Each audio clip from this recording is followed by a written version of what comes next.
Bizdə baxırıq. Hi Laura, salam Laura. I am having a birthday party next Saturday at home. Gələn şənbə mənim evdə ad günü qonaqlığım olacaq. I would like you to come. İstərdim ki, sən də gələsən.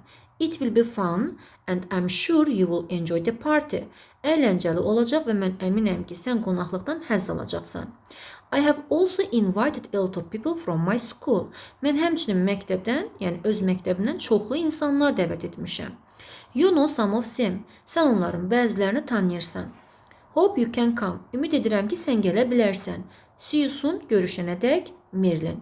Deməli, məktubu yazan Merlindir və Merlin Lauranı öz ad günü qonaqlığına dəvət edir. İndi gəlin variantlara baxaq. A variantda qeyd olunur ki, the party will take place on Sunday.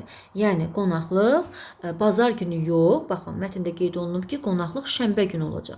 Ona görə bazar günü yazdığına görə A variantı yanlışdır. Çıxırıq. B variantda qeyd olunur ki, Laura and Merlin study at the same school. Eyni məktəbdə oxuyurlar. Yanlışdır. Çünki burada onların eyni məktəbdə oxuduqları barədə heç bir fikir yoxdur. Ona görə B variantını çıxırıq. C variantda qeyd olunur ki, Laura Merlini öz ad günü qonaqlığına dəvət edir. Yanlışdır, çünki məktubu yazan Merlindir və Merlin Lauranı öz ad günü qonaqlığına dəvət edir. Ona görə C variantda çıxırıq.